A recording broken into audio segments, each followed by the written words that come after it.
Hello, everybody. Welcome to a new episode of Tech Can Save Us podcast brought to you by Literal Humans. As always, I am your host, founder and CEO of Literal Humans, Paul David, and I'm joined today by Kavitta Ghai, CEO and co-founder of Nectir, and we're going to talk about building the classroom of the future today. Welcome to the pod, Kavitta. Thanks for having me, Paul. Excited to be here. Appreciate you taking the early call in Los Angeles. How are Yep. things out there? It's good. Can't complain. I see all of my friends who are having a tough winter right now in New York, especially. And it's funny whenever I put a sweater on and people are like, "Oh, are you in a cold place?" And I'm like, "Yeah, it's freezing. It's like 65 degrees outside." So, very classic LA life right now, but it's good. Yes, indeed. I spent about 4 years of my 20s in Northern California, but I miss the weather so much being in London nowadays. So Yep, exactly. And I will actually be in LA end of March, so we should grab a coffee and Oh, chat that's about. perfect. Yeah, I yeah, would love to. That let's sounds do it. great. We'll set that up after the pod. But want to introduce you to our audience here who may not have heard of the good work you're doing at Nectar. So you're the CEO and co-founder of Nectar, and what you're doing there is you're transforming education by offering customizable FERPA-compliant AI assistants that integrate into learning management systems, and so providing 24/7 support for students and teachers. Real quick for our audience, what is FERPA and why is it important to be compliant? Yeah, that's a great question. So, FERPA is to education what HIPAA is to medicine. So, basically, for schools and institutions, they legally cannot adopt products unless they are FERPA compliant. So, it essentially just means that we abide by a certain federal level standard of student data privacy and safety. Nice, very important. And I take that very seriously. I used to be an educator, so I take FERPA very seriously. I know all about it Yes, and appreciate exactly. that. Awesome. Well, I want to, share a bit about your journey, which is, I think, really inspiring, and especially for someone like me with a background in education, tech for good. You founded Nectar while studying at UC Santa Barbara, and you're motivated by, the challenges that you face in the education system. And since then, Nectar has raised over 6 million in funding. Congratulations. Thank you. And is now partnered with over 100 institutions worldwide. So let's Yes. dig into it. Would love to hear, if you can share how the shift to online learning, which has been a big topic in the sort of post-COVID era, how has it changed the EdTech landscape? Yeah, that's a great question. So it's interesting because my co founder and I started building our company when he was a sophomore and I was a junior, and this was like 2018. And so we had no idea that in less than 2 years, online learning and remote learning was coming for us from COVID. But we were building basically at that time a Slack for schools type of technology. That was at the time how we figured out to best address this problem of providing 24/7 support to students. And really, what we wanted to get to is this truly deeply personalized learning for every student, because that's what we felt would be most valuable to us for the amount that we were paying for school.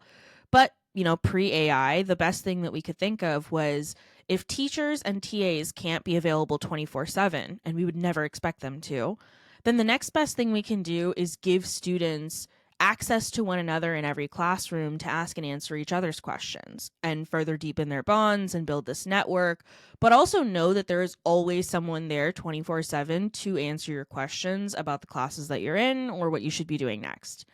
And so, really, when you think about remote instruction, for us, it was the silver lining of COVID was that this was the exact opportunity we needed to get Nectar launched and get it off the ground, because it really quickly went from a nice to have to I absolutely need to have some sort of communication infrastructure across my entire campus, because for the foreseeable future, that's all that my students are going to have to communicate with one another. And so, what I think is most interesting is the shift in adoption. You normally hear about EdTech having these insane 9 to 12 month sales cycles. And that is true. We faced that many, many times. And even when we started, UCSB told us themselves this is a really, really hard industry to get into, especially it being your first company and your first job straight out of college. Are you sure you want to solve this problem? And I'm glad that they warned us, because they were right. It is really difficult, but I wouldn't trade this experience for the world. And, post COVID, it's interesting. One of the stats that really stuck out to me and that I still carry with me today is McKinsey had done this study of students who were sort of, I think this was around 2022, so still remote instruction happening, but sort of post COVID. And they asked students across the nation, how did you feel about remote instruction? Contrary to what I think is popular belief, 73% of students said that they wanted some form of online learning or hybrid learning to continue. They actually appreciated having the opportunity to take some of these classes online, for it to be flexible around their schedule, because I think what we're looking at now is a completely different era of what students are expecting from their college education. If you're going and paying a 5-figure price tag, sometimes 6 figures, you should be getting that amount of value from the institution that you're going to. And that's not a one size fits all education. I don't think that has ever worked before, but I think this is the first time that a door has been opened to allow for a truly personalized type of education. And that's not just in the classroom, but it's also being able to choose your schedule and decide if I want to start work while I'm in college, or if I'm a single mom who's coming back to college to finish my degree. That's where we finally created true accessibility for those folks by introducing online and remote learning. So I actually think that, again, the silver lining, we went through this really tough couple years, and the first few classes of students and teachers to go through that really suffered. I remember my friends who were still at UCSB, who were seniors at the time, were devastated that they had just completely lost this in-person touch and community that they relied on. That was one of the most valuable parts of the education. But now, a few years later, what we're seeing is this was exactly what we needed to really create accessibility in higher education and allow for any type of person, no matter what your current lifestyle looks like, to go and pursue a higher education. And that's what I'm really excited about. Yeah, that's exciting. Would love to hear a bit more, and I'm going to ask you about the product in a second. So don't want to go too deep into product just yet, but at kind of a higher level, how Nectar is sort of different from other solutions that are out there, and like that's always the key, right? And I know you're doing some great content marketing, like differentiating yourself from other players in the sector. So what would you say are like the 2 or 3 key differentiators for Nectar, as a Yeah. company, as a product? It's a great question. So, like I said, we had started with this Slack for Schools type of technology, and we called that Nectar Chat. And that was the best way that we could find for students to get their questions answered 24/7, right? Ask and answer from the people around you. And then for the students who answer your question, it further reinforces their own knowledge. And so we wanted it to be the main communication infrastructure across the entire campus, because if every single company has realized that email is not the best way to communicate and they've picked up Slack, we felt like these 20, 30,000 person campuses should go in the same direction. But what was interesting is once we started hearing sort of the whispers of ChatGPT and AI in 2022, we said, this would be a really interesting way to solve this problem even better. So what we started with was first just introducing our AI teaching assistant, Soma. It was a feature that was inside of Nectar Chat. So within your class channel, you had this AI teaching assistant. Your teacher could go and upload the textbook, the syllabus, the assignments, and that means 24/7. The students can now go tag Soma in a question and ask anything about the class, from what's due next week to can you build me a study guide from chapters 3 through 6. And the teacher knew that they were getting accurate answers because it was based on the knowledge that they uploaded. So it was a hit. They loved this feature. And then around October of 23, Stanford GSB approached us and said, would you ever consider making an entire platform just out of these AI assistants? Because we need some way to take any LLM off the market, and especially as new and better ones continue to emerge, and then train it on our own proprietary data without having to share it back with OpenAI or Anthropic. And then we need to be able to put that inside of the LMS, either at the course, the department, the campus-wide level. And maybe we start with students and teachers, but eventually we know that admin and staff will need their own AI assistants. So really what we're looking for is AI infrastructure that scales across the entire campus, that can grow with us as the AI technology continues to get better and better. So we maintain the same infrastructure, and you guys help us manage the new LLM on the back end. And we said, absolutely, that sounds amazing. Because one, if Stanford is asking for it, probably a good chance that other schools need it too.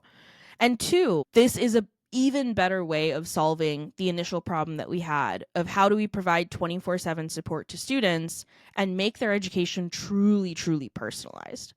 Before AI, we could have never imagined giving every single student their own learning partner that sat with them in every single class and was their study buddy and tutor and also writing coach and career coach. That would have been insane. And maybe the most expensive school in the entire world could afford something like that. But what we ask of teachers today is already to be not just a teacher, but a parent, an academic advisor, a career advisor, mental health support. And it's just too much. It's why we have a deficit of 300,000 teachers in the US today. And so with AI, we have the ability to really provide what I believe is a 5 to 6 figure value that students are paying for. Now, I think with AI, they are getting their money's worth. And so for us to be essentially the first movers in the market to last year deploy AI infrastructure for higher education, it gave us this really incredible opportunity to be the first ones that most schools in the US were talking to about adopting AI. We're a lot of schools' first pilot. We are a lot of schools' first AI contract. And what it's allowed us to do is scale really, really quickly, but also be able to make sure that, like you're saying, we have very clear differentiation between us and all of the other tools that are emerging on the market. Uh-huh. And I'd say if you really had to quantify that, the first step is to make sure that this is even adoptable by schools at scale. There's a lot of tools that, a single teacher could adopt in the classroom or a couple of them.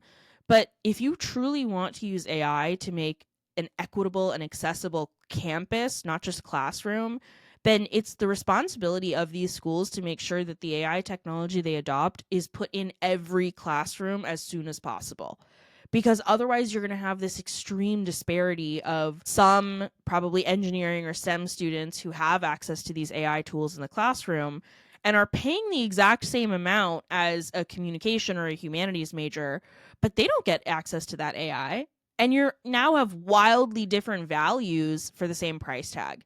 And that's just creating even further of a divide. So we really wanted to make sure, first and foremost, that our technology can be scaled and adopted campus wide as quickly as possible. And so that's where you come into the FERPA compliance and the integration with the LMS, right? It's got to be inside of the tools that they're already using today, because we know from experience of building this at UCSB that one of the most difficult things for schools to do is figure out how do we take this technology that we maybe love, but scale it campus wide and ensure that students and teachers are actually engaging with it over and over. We've learned from experience the only way to do that is to not ask them to go out to any other new tool, but instead take that LMS, the standard learning management system that every single school uses for their classes, and literally embed your tool inside of that page so they don't have to go anywhere new. And so I think for us to first figure out the integrations, the compliance, all of that is the reason we've been able to get campus wide contracts and scale this quickly. And then I think the Absolutely. second part of it is having a team full of ex teachers and educators who can speak their language and really get that feedback for us to understand what do they need to see inside of this product. Huh. What we're trying to do is not just build a shiny tool that sits on the shelf or sounds really good on a website or a piece of copy, but have it be something that is so deeply tied into the student and teacher experience and is something that they actually use to add unprecedented value that they themselves want to go back to it day after day. And then by virtue of that, they give us feedback as if it is this insanely important tool to them that they just can't let go of. That's where you get the best feedback from. Huh. So we host monthly feedback sessions with teachers, with students, with admin and staff, and we want them to rip it apart. Tell Huh. us everything that you hate about it. Tell us if you had a magic wand and it could be exactly what you wanted, what would that look like? And from doing now almost a year of those sessions, we've really been able to dial into what is the best way for us to build managed AI infrastructure that is purpose built for higher education. Yeah, you hit on so many points that resonated with me. I mean, one was like just having been a teacher before and, having to feed the students at the start of the day. And there was a young woman who I had to keep her insulin refrigerated in my personal refrigerator in the classroom, Wow. just all sorts of wild, and the things that we ask of teachers and schools, I think, yeah, it's grown out of proportion to, what their capacity is, so I appreciate you saying Absolutely. that. And the piece too, I remember being really frustrated as a teacher about constantly being sold these tools that weren't built by teachers or even in consultation with them. And so really appreciate that you've got actual educators on your team who are frankly co-designing, it sounds like, this tool, which is really, really exciting. So Exactly. yeah, that's really awesome. Appreciate the Thank you. process and the care. It takes a lot of care to, build something with humility and respect for a profession. You know what I mean? So yeah, appreciate you Exactly. for that. Getting Totally. into the product, want to hear a bit more about it as a product and like what are the standout features. Talk to me about customization of AI assistants. Would love to hear just a bit more about the feedback that you're getting from educators. Just yeah, dig into the product and the features, please. Yeah, absolutely. So, just a little bit of background on how Nectar AI is built and how it's used. Basically, what we wanted was for any teacher who has never even heard of ChatGPT or seen it to be able to get into the platform and within 5 minutes set up their own AI assistant for their classroom. And they should be able to create as many of them as they want. But let's start with just the basic, most commonly used, which is an AI course assistant. Basically, your AI TA or your AI tutor for your class, really to be able to take a lot of the repetitive work off of a teacher's plate of answering those questions 24/7, and then give students the ability to have this 24 personalized support that can allow them to take that content of the classroom in the direction that they prefer. If there's a student who really needs to dig in to explain the instructions to me again and again because I really just don't get it, they can sit there and do that for hours and no one's seeing those conversations. But you know that it's trained on the actual classroom material and you're getting the right answer. And then, for those students who are bored, they get everything within the first 5 minutes of lecture and then they're just sort of dozing off. They're actually able to decide this is what's really valuable to me. Let me go 10 miles deep here because I actually understand this and I just want to really get all the way into it. But most classes are one size fits all. And so we can't expect teachers to do that for each individual student. But that's where these AI assistants are able to take that job. So the way that Nectar AI is built and set up is a teacher goes in and they decide, I'm going to create an AI course assistant. They can create any assistant. Some have created like a Steve Jobs persona. And so up to you completely in your assignments and you can build those around it. But with the AI course assistant, they'll go in and first upload their syllabus, their textbook, the assignments, even lecture transcripts, basically any files they already have of their classroom. They're just going to throw into there. And then they're going to get to select how much access that AI assistant has to the LLM.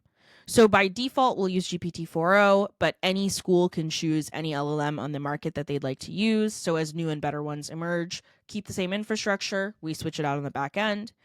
And so they can select general knowledge, which means that it has full and complete access to GPT-4o. So it's always going to read through their class documents first, but then go to 4o to be able to sort of fill in the blanks. And then you can also choose topic knowledge. So let's say you're not as comfortable with the entire gamut of what GPT-4o has. You want to sort of scope it down a little bit. Totally fine. You select topic knowledge.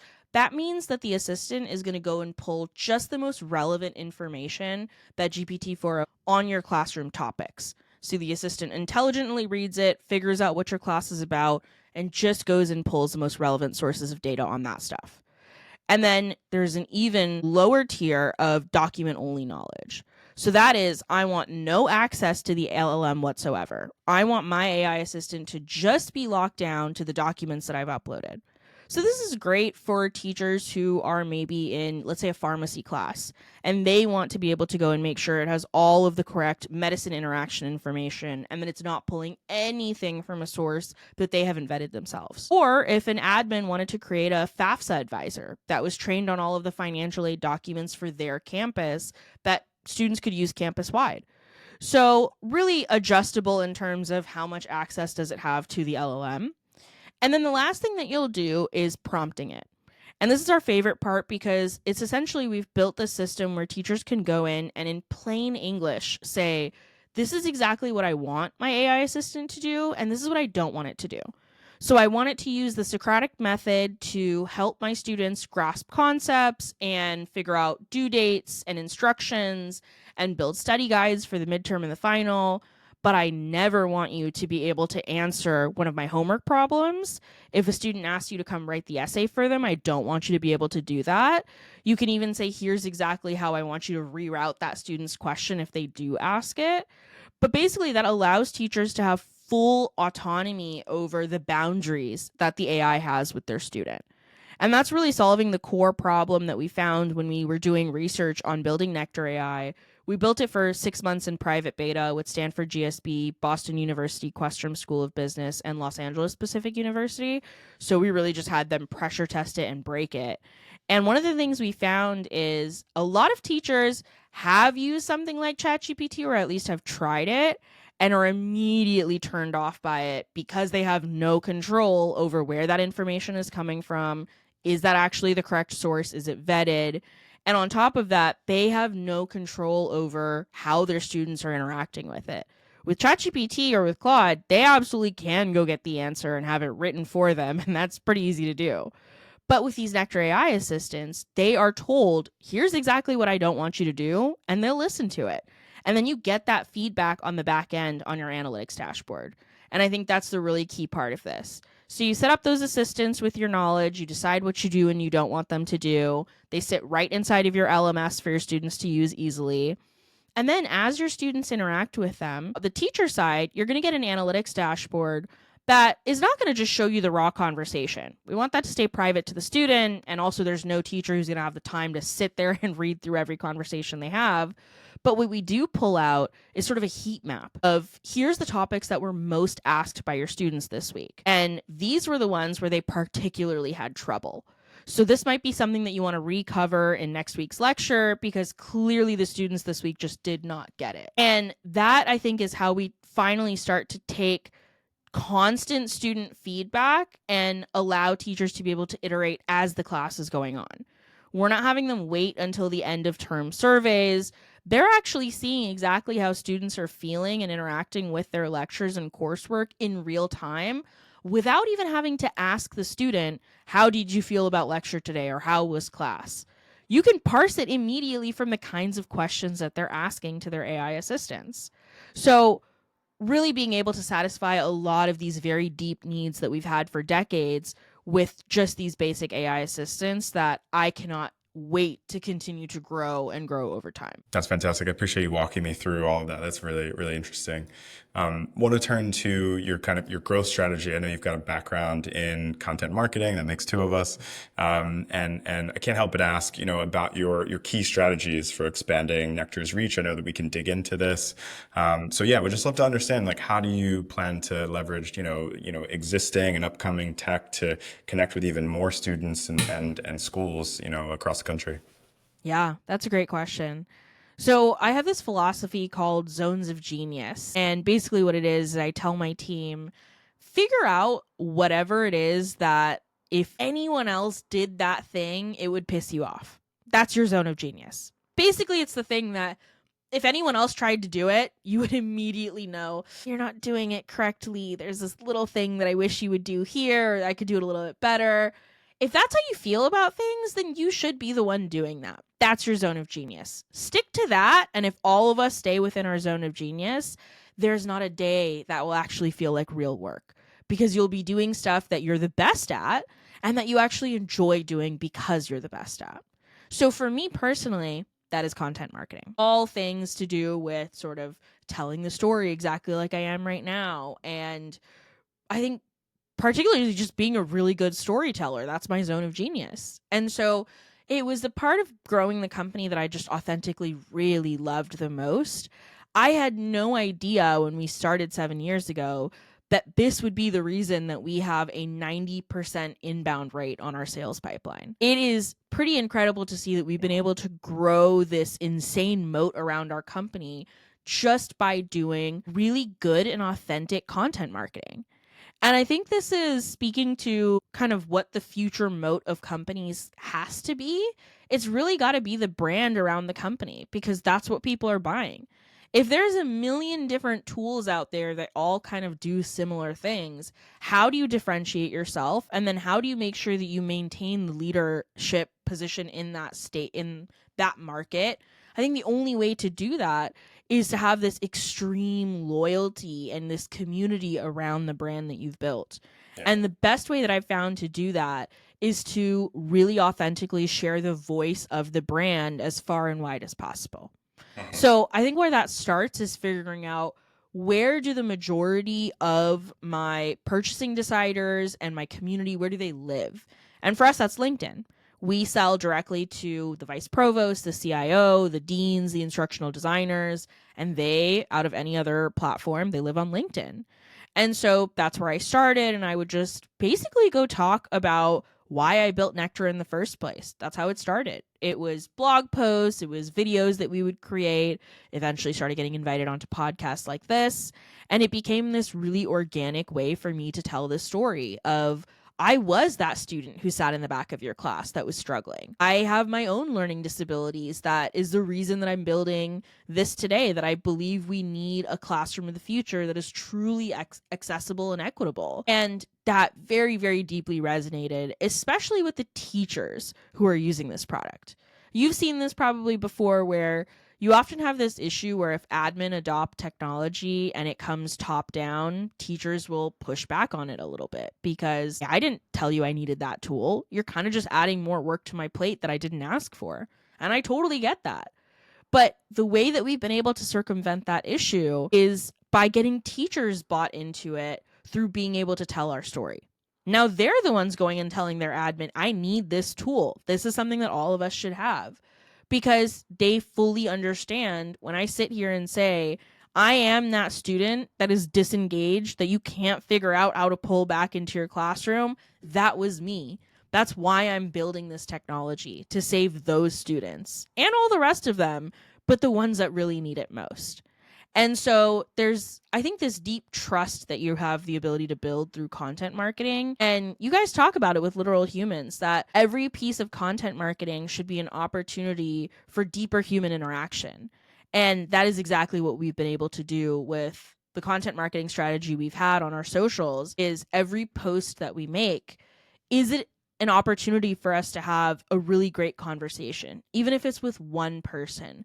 Does it incite some sort of human emotion in the people reading it? So not just, AI slop that spits out statistics and really good copy about the product, but why did we build this thing? How are people using this today? And what is the data that we're getting from it? That combination of really authentic storytelling and then backing it up with data that actually proves this very emotional statement that you've made, it is a killer combination. And like I said, we have now maintained over the last year 90% plus of our sales pipeline being completely organic and inbound. That's amazing. I mean, yeah, as folks who work in content marketing, that's really impressive. And that's what you want. Like you don't want to be burning cash. And I say this as an agency, like you don't want to be burning cash on, frankly, agencies and freelancers and even an in-house team that are pushing out, sort of sales tactics and marketing tactics that just aren't working. That's Yes. the bottom line. So, and if you can educate people and build a relationship with them authentically, I think that's the goal. Sounds like you're doing it. So that's really exciting. Thank Um, you. Talk to me a bit more about, like you talked about this interaction. So talk to me a bit more about user feedback and how does that shape your product? Do you have like a dedicated channel for it, or is it more of kind of like, let's see what teachers say at lunch kind of situation? How does that work for you all? Yeah, great question. So I think we got really lucky stumbling into understanding how important user feedback is, especially with EdTech products. When we first started Nectar at UCSB, my co founder was a sophomore and I was a junior. And we had no idea that this was going to turn into the business that it is today. At that time, all that we wanted was to build technology that we ourselves could use in our classes before we graduated. So we thought, okay, we need to get this into every classroom as soon as possible so that we can use it ourselves. And the best way for us to do that was to literally go knock on 1,500 doors of every single classroom and professor at UCSB. And so we spent the first year quite literally just knocking down the door of every professor and begging them to use this and saying, please try this out for one class, see if it helps you answer questions and smoothen out these communication issues. And then honestly, just tell us what you hate about it. Tell us all of the things that are not working and what you do want to see in a product that would actually make you use it. And that process of getting 1,000 different pieces of feedback, some very, very strong and opinionated than others, it was an amazing opportunity for us to, I think, first build that resiliency of it's okay if people hate your product. That's fine. It's actually a gift that someone is giving you to tell you, here's exactly why I wouldn't use this product. It doesn't mean that you need to follow every single piece of advice that they give you, but it is a pretty good indication that they're likely not the only person who's feeling that way. And if you can correct for the things that they hate, you are much closer to building something that they love. So every piece of feedback that you get is a gift. And once we realize that, we've now kept up that same culture of as often as humanly possible, which means at least once a month we're doing a feedback session. We need to hear from our users from all three levels: the purchasing decider, so the admin and the staff, the gatekeeper, the faculty members who are actually placing it in their classroom, and then the end users, which is the students. We need to hear feedback monthly from them to understand, are the features that we're building, is the roadmap that we are prioritizing actually accurate for what their needs are? Because it can very quickly snowball into a situation where you're building what you think is cool and what you predict people are going to want, and it's not actually what people want. And I think with AI, that is a particularly dangerous trap to fall into because the folks who are building AI, we're so immersed in it on a daily basis that you start to believe, oh, this is easy. Everybody gets this. Like everyone's seen Claude and DeepSeek and ChatGPT, and everyone knows that Gemini just came out with this new model, and everyone knows this new quantum chip from Microsoft. No, most people are not following AI news that deeply to know every single thing that has just came out, and they're not using all of these tools on a daily basis. So if you're not constantly connecting with your users, you eventually start to become really out of touch with reality, and you start to assume that people are a lot more techie than they really are. And so in order to make AI succeed at this stage of the AI revolution, you've got to understand what the majority of people are doing with AI and what their current level of understanding is, and then shift and adapt to that. So it's why I think that feedback is the centerpiece of our company culture and has been and still is today. It's how we build every single feature inside of our product. We have what we call a rule of four. Once we hear four different people ask for the exact same thing, we know we've got to build it. I like that. I love the quote, every piece of feedback you get is a gift. I think that speaks, volumes about your product development process, your sales cycle, and just your team's overall ethos. And that actually folds nicely into content strategy because, you can turn every piece of feedback into, an FAQ or, a piece of content that it better informs and engages your audience. 100%. That's awesome. And then real quick, how do you staff your marketing, your growth function? Like who are the team? How do what does the engine look like that's driving all that great growth? Yeah, that is an awesome question. It's probably surprising for folks, but I am all of marketing. It is literally me. And it's one of those things where, we've raised over $6 million. We've got a decent sized team. But I believe that since content marketing and marketing in general is this really core part of our company, and I think of it more as storytelling, I believe that I am the chief storyteller of our company, and that's really what the role of the CEO is. It is to be the greatest evangelist of your own product and your mission. And so who better to go tell the world about what we're building and why we're doing it than me? I think it's something that's really easy to offload to, even like a marketing intern. I think people see marketing as like it's sort of a second thought. It's like a afterthought of, yeah, we'll get to it eventually. If we build the right product, the people will come, right? It's a very Silicon Valley mindset of it's all about the product and how good it is. But it's really not. My co-founder and I had a lot of debates about this in the beginning of if the product is good enough, people should just show up at our door. But that's not how it happens anymore because there's so much out there that we need to help them filter out and figure out, why do I want this product? And what I've found is that the reason that people adopt anything, it's a very emotional reason usually. And so storytelling is the way that I've been able to elicit the most emotions from the community, right? It's them hearing that I am autistic, I have ADHD, I suffered in every single classroom that I was in. That's why I built this company, so that no student ever has to go through what I did ever again in the classroom. That story is really what brings people to the table. And then they're willing to listen to what else we have. Okay, if you went through that, that's interesting. I went through something similar. Or I have students who are like that. What does that look like? What does that translate to into the product that you're building?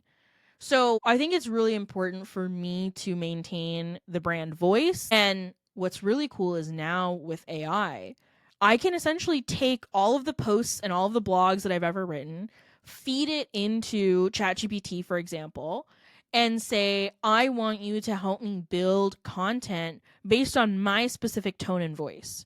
So don't just write it in this like AI slop way that you usually do, but use my voice and the way that I talk and help me repurpose this video that I just did into 3 different pieces of content for all of these 3 different channels.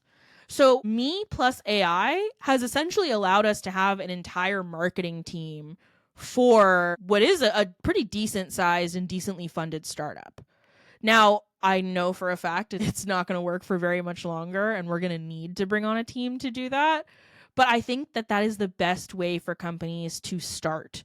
Really build that internal brand voice yourself. And then once it's at a point where your community recognizes it, they're expecting those posts every single day, they know what to expect from your brand voice. Now you can bring in a team to scale exactly what you've already done.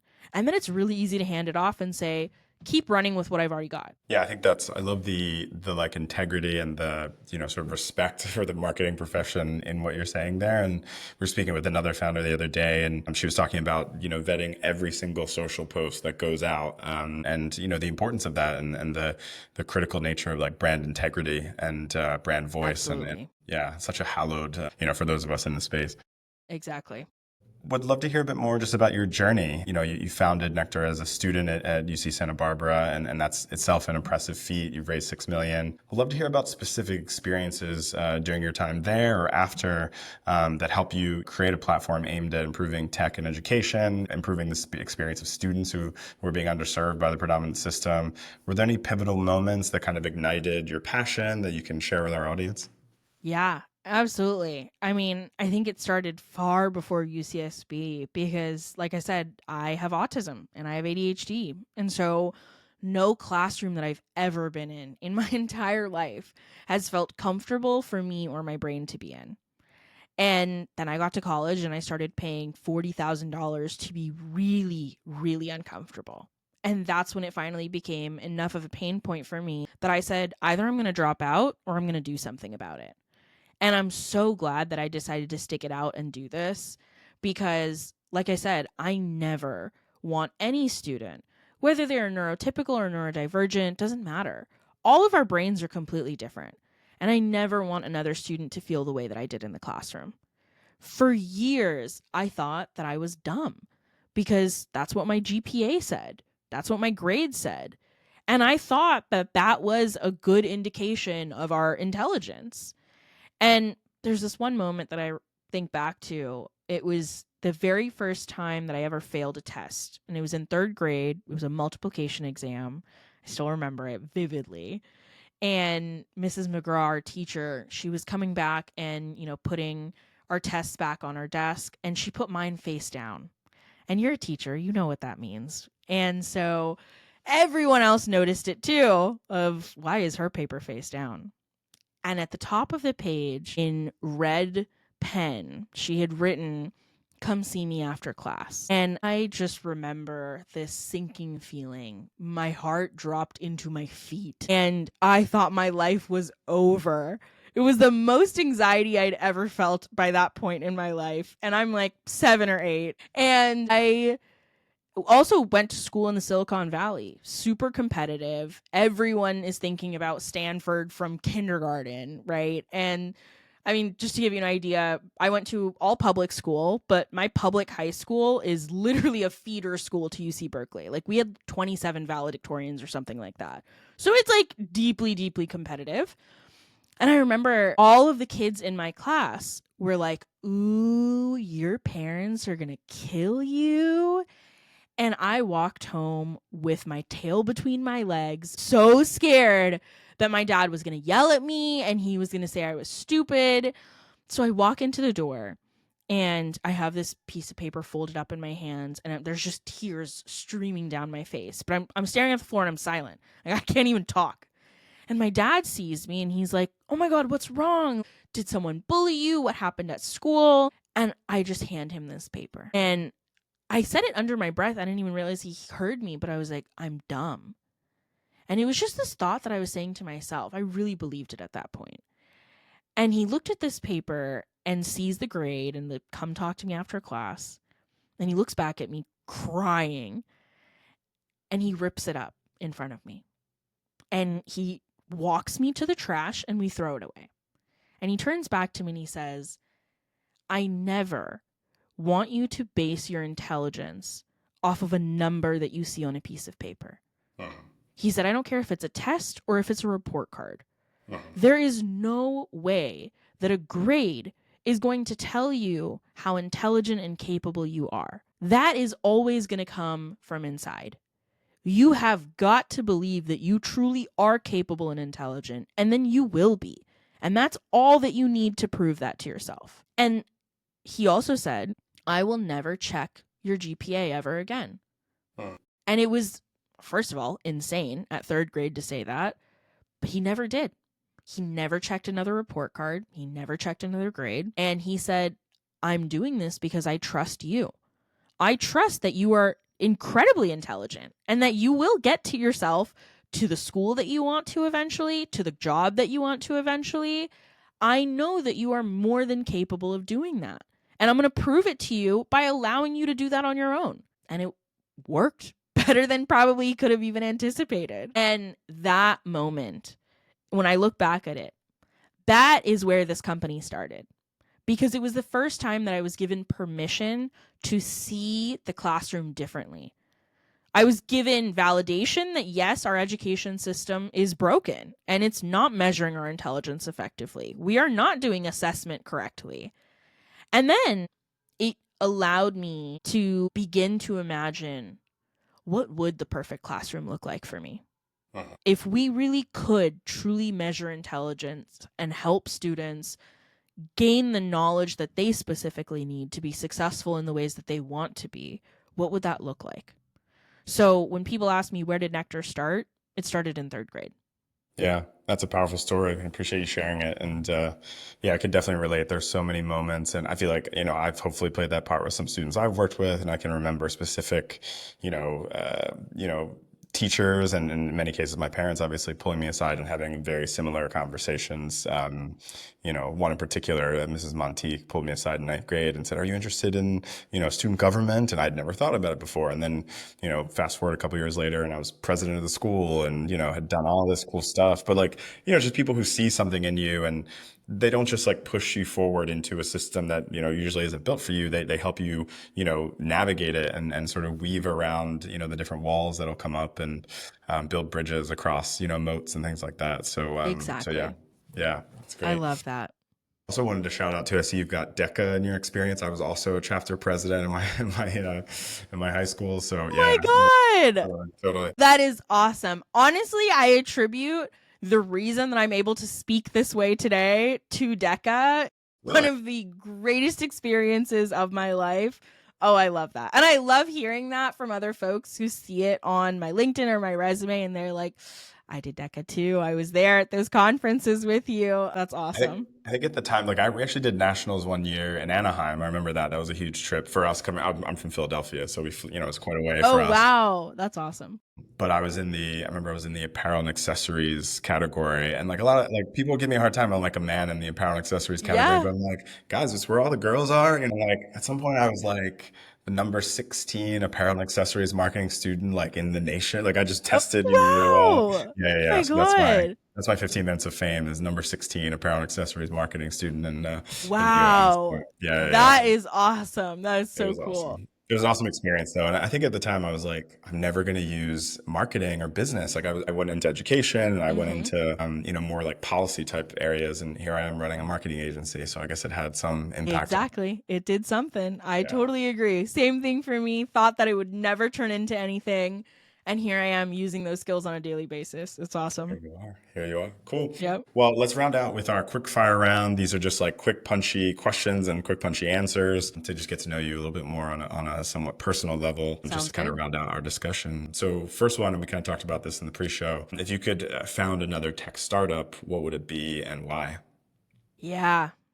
It's such a tough question to answer because I get it all the time. And I think my answer is probably very different than what most people would say, which is that I very intentionally choose to not focus on anything else than what I'm building right now. Because I truly believe if there was anything that I could be doing, it should be exactly what I'm doing right now. And if that's not my answer, then I shouldn't be working on this. If Uh, my brain is thinking to what other problems could I solve, or is there something that could even be more exciting than what I'm doing now, I actually think that is one of the best indications that you don't have product market fit. And I uh, can say that because when we were building and selling Nectar Chat, that's how it felt. I kept thinking about what else could I be building? What else could I be doing? And that's exactly how the idea of Nectar AI came about. It was a very candid conversation that my co founder and I sat down and had where we said, is this still the best way to solve the initial problem? And the answer was no. There was a better way to solve the issue of providing 24/7 student support and a truly personalized education, and that was with AI. And so I believe that the fact that my brain doesn't even want to think of what else I could be building is a really good sign that I'm building the most exciting thing that I possibly could, and that I truly do believe in the value that Nectar AI has. And I want to see this all the way through. And I think any of my investors that are listening to this are probably very happy with that answer because they want to know that you're all in on what you're building now. If I don't have 100% of my bets on Nectar, then why should anyone else? yeah, I'm surprised that we've not had an answer on this pod. We've done 150 almost episodes and no one's kind of said that. And I really appreciate that. I'm sure investors and your team appreciate that, that laser focus. Yeah, thank you. Would love to hear about the tech invention right now that makes you the most excited. Ooh, that is another tough one to answer because there is just so much. I tell people all the time, like founders that come and ask me, for advice or what they should be doing, that Twitter or X is ground zero for tech innovations that are coming out because you've got Sam Altman and Satya Nadella and all of these different amazing CEOs and innovators who, the second that they have a thought about what they're going to build, that's where they're putting it. And so it's like you're sitting in a room, a fireside chat with them, and you kind of just get to hear their thoughts throughout the day. So my co-founder and I are like glued whenever we can to Twitter, to X, to just see what's happening today in the last hour, what has come out, because it's literally iterating on an hourly basis at this point.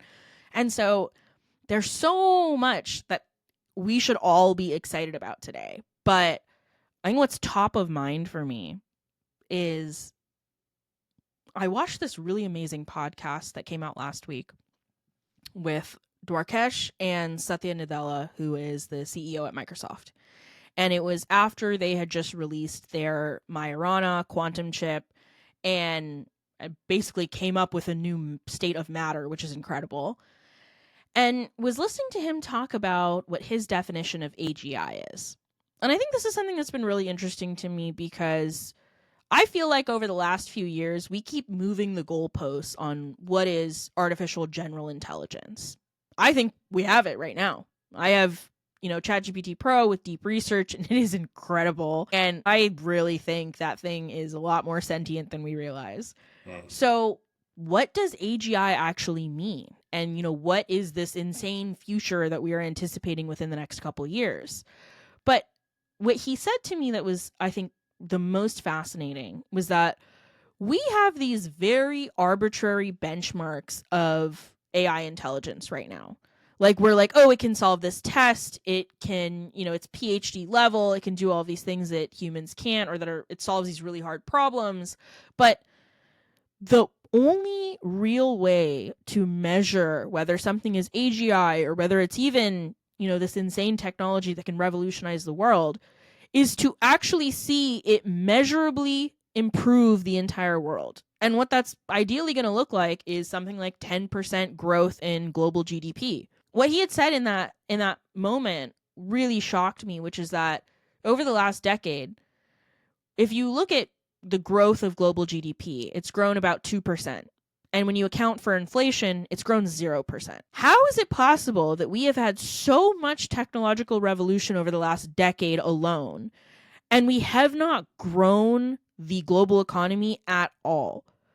Are we really actually innovating? Are we doing something important for the world if we're not making it better and growing and expanding on its progress every single day? Are we just telling ourselves that we're doing really cool stuff because it feels like it and everyone's doing a lot of work? But is that work really translating into anything that all of us can benefit from? I don't know. I don't think so. I think that he's absolutely right that when we see a 10% growth in global GDP year over year, that's when we have AGI. That is when all of the AI stuff that we've built actually means something for the world that you and I and everyone around us can tangibly feel and see in our day-to-day lives. Yeah. And so, to bring it back to the original question, I'm very excited for all of the AI technology that's coming out. I'm incredibly excited for quantum computing to give us the compute power we need to build AGI and deploy it to the world. And I believe that when my life and your life improves in a visibly significant way on a day-to-day basis, that's when we will finally see what AI can do for us. And I think that's coming very, very soon, and I'm really excited for it. Yeah, that's definitely exciting. Thank you for sharing that context as well. I didn't realize. And it's sort of the flip side of that question. I'm going to hold you to the quick fire. So first thing that comes to mind, short and snappy. Gotcha. What makes you most concerned? What tech innovation makes you the most concerned? First thing that comes to mind. AI. In the same way that I love it and I'm building with it and I think it's the future, it's terrifying to think that we're not educating people on what AI is and how to use it fast enough. Yeah. And that's been like the consistent answer, as you can imagine, as we ask this question. So something to keep an eye on. Who's been a literal human who's been integral to your career journey that you want to shout out? My co-founder. I would love to shout out my co-founder for this. We both came into this with absolutely no technical experience, no experience at all. This is literally our first job that we've ever had. And to have a literal human in this world who is my exact yin to my yang. Everything that I suck at, he's amazing at, and vice versa. And someone that, for the first 4 years of this, it was just me and him. There was nobody else. And we grew this company together. We got each other through those tough times. It is so rare to have someone who feels like a true intellectual partner in this world, who can see the same vision that you do and build towards that future. And I thank my lucky stars every single day that I have the most incredible co-founder. That's great. And then relatedly, what's an inspirational quote that's kind of stuck with you throughout your journey in tech? I have so many quotes that I live by, but the one that always comes back to my mind, literally on a daily basis, is whether you think you can or you think you can't, you're right. Mm-hmm. It is whatever you are able to allow yourself to believe about yourself that will become reality. Absolutely. Absolutely. That's really well said. Well, appreciate that boost of positivity and like confidence about setting your mind to something and just all your insights today, Kavita. This has been awesome. I think Nectar is a really fantastic example of how tech can really be built with intention, can be co-designed with educators, and can really help young people who are feeling like the system isn't built for them, and the idea that it can be one day. Where can folks find out more about Nectar and kind of get involved? Yeah, I would love to connect with folks out there, whether you're an educator and you want to use this in your classroom, or if you're just someone in tech or in the world and you want to chat. You can find us on our Nectar website. That's nectir.io. I am also on LinkedIn and Twitter. Our LinkedIn community is huge. That's where we're posting every day about what's going on or the next event or conference or podcast that we're at. So definitely find us on LinkedIn, find us on Twitter, reach out to me if you're interested in joining the team. I love connecting, I love talking. So please find us there. Nice. And we'll include those links in the episode description. And yeah, just a big thank you for joining us. And thank you to our audience. If you enjoyed this episode, please give us a review, give us a 5-star rating so we can keep bringing fantastic guests like Kavita, founder and CEO of Nectar, onto the pod. So really appreciate everybody. And Kavita, thanks again for your time today. Absolutely. Thanks, Paul. Nice.